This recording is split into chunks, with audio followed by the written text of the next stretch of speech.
के आज ये प्रेस जरूरी है जो राष्ट्रीय स्तर का विषय है, भारत की राजधानी दिल्ली के संबंध में है। आपको मालूम है, दिल्ली भारत की राजधानी है और इसका पूरा प्रशासन राष्ट्रपति के अंतर्गत होता है। वहां पर पार्लियामेंट है, वहां पर राष्ट्रपति भवन है, वहां पर आपके हर प्रदेशों का केंद्र है, भारत सरकार की बड़ी बड़ी संस्थाओं का वो केंद्र है, वहां पर विदेशी राष्ट्रपति प्रधानमंत्री आते हैं, ये आप देखते रहते हैं। ऐसी परिस्थिति में उनका वहां पर एक विधानसभा भी बनी है 239A के अंतर्गत, संविधान के अंतर्गत, जिसमें वहां की सरकार चलाने की व्यवस्था है। लेकिन मूल रूप से वो एक राजधानी है तो उसका एक विशेष स्वरूप है और पूरे देश का उस पर अधिकार है। और भारत की सरकार, राष्ट्रपति जी डेमोक्रेटिक रूप से उसका विचार करते हैं। अभी सुप्रीम कोर्ट का एक फैसला आया जिसके तहत कहा गया कि वहां के अफसर्स की पोस्टिंग वगैरह की जाएगी मुख्यमंत्री के निर्देश पर। सुप्रीम कोर्ट ने अपने फैसले में कहा कि वहां पर प्रशासन के लिए कोई विशेष कानून भारत के संविधान के शेड्यूल 42 के अंतर्गत नहीं है। अतः उन्होंने कहा कि डेमोक्रेटिक तरीके से मुख्यमंत्री का अधिकार है। ये आज ऑर्डिनेंस के द्वारा एक नई व्यवस्था बनाई गई है और ये नई व्यवस्था बनाने का एक बहुत बड़ा कारण यह है कि सुप्रीम कोर्ट का निर्णय हुआ। और देखिए, वाईजे राजशेखर IAS 2010 बैच के थे जो एक्साइज स्कैम को वहां एग्जामिन कर रहे थे और केजरीवाल जी के रेजिडेंट शीश महल के बारे में घपले का निरीक्षण परीक्षण कर रहे थे, जल बोर्ड के स्कैम का निरीक्षण कर रहे थे, उनको हटा दिया गया और उनके खिलाफ एक NGO के शिकायत पर झूठा केस किया गया।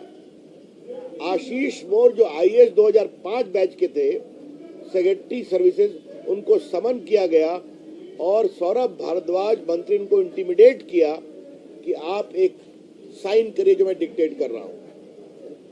एक किनी सिंह, एक लेडी IAS ऑफिसर थी, उसको भी मंत्री भारद्वाज ने उसी प्रकार से हैंडल किया और दबाव डाला। ये किरण सिंह और आशीष मोर दलित समाज के भी IAS ऑफिसर हैं।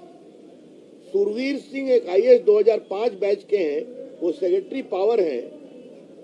वो केजरीवाल की सरकार और प्राइवेट डिस्कॉम के बीच में लगभग 20,000 करोड़ के घपले के बारे में आपत्ति उठा रहे थे। उनके खिलाफ भी पंजाब पुलिस के द्वारा दबाव डालने की कोशिश की गई। इन सबों की शिकायत सामने है और इन सबों ने कॉम्प्लेन भी किया। आपको याद होगा कि एक समय दिल्ली के चीफ सेक्रेटरी के साथ भी बदसलूकी की गई थी एक मीटिंग में रात में, जिसका केस वगैरह हुआ था।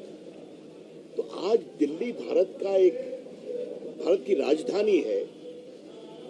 दुनिया में भारत की छवि दिल्ली पर भी निर्भर करती है और वहां के अफसर के साथ इस तरह की बदसलूकी, तो इसलिए भारत सरकार ने एक ऑर्डिनेंस लाया है। वो ऑर्डिनेंस का आधार क्या है? आगे से दिल्ली सरकार में पदस्थापित ऑफिसर्स का ट्रांसफर, पोस्टिंग, विजिलेंस एक बॉडी के द्वारा किया जाएगा जिसके चेयरमैन अरविंद केजरीवाल होंगे, लेकिन उसके चीफ सेक्रेटरी भी मेंबर होंगे और होम सेक्रेटरी भी मेंबर होंगे और इनके निर्णय पर ही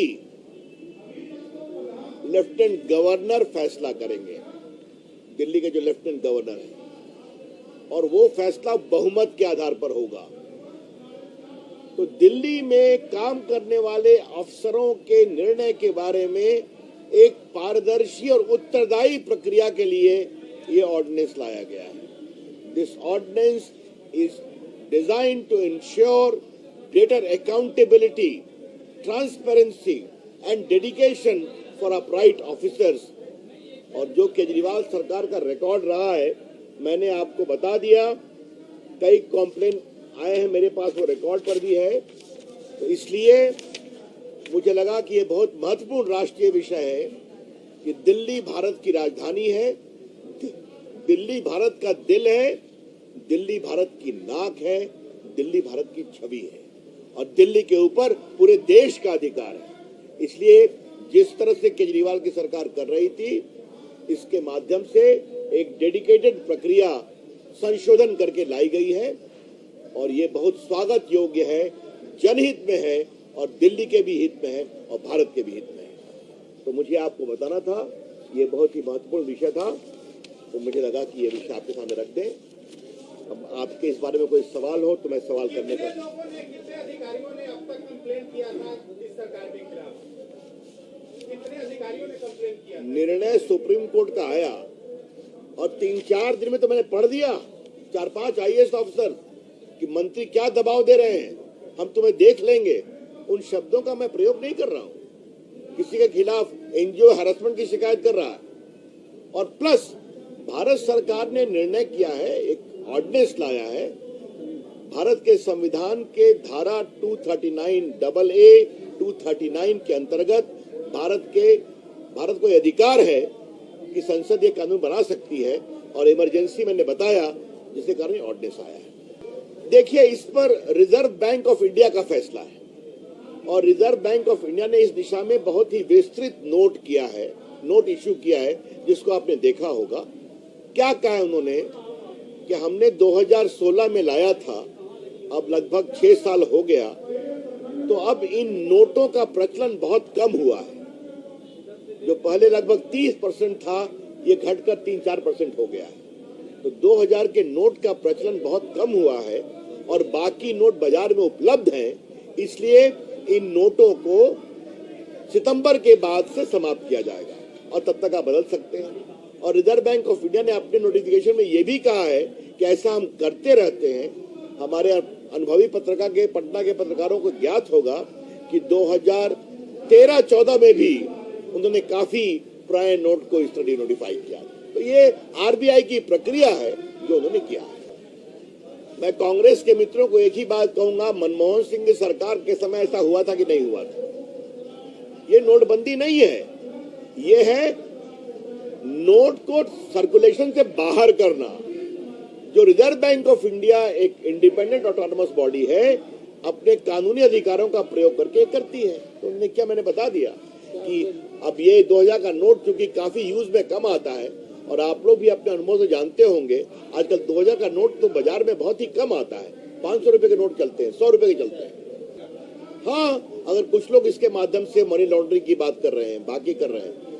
मैंने फिर कहा, रिजर्व बैंक एक स्वायत्त संस्था है जो कानून के अधिकार अनुसार भारत की मॉनिटरिंग पॉलिसी की चिंता करती है। उसने कहा हमने पहले भी किया था, ये भी किया है। और जहां तक जमीनी हकीकत का सवाल है, तो आप भी जानते हैं कि आजकल 2000 नोट कम चलते हैं डेली यूज में भी।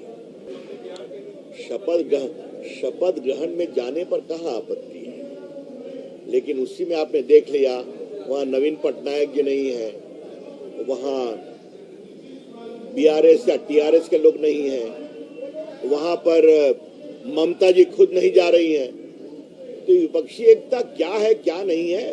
हाँ, शपथ ग्रहण में जाने का सबको अधिकार है, लेकिन विपक्षी एकता का ये सूत्र बनने वाला है ऐसा कुछ नहीं है। और वैसे भी 24 में भारत के प्रधानमंत्री की कुर्सी में कोई वैकेंसी नहीं है।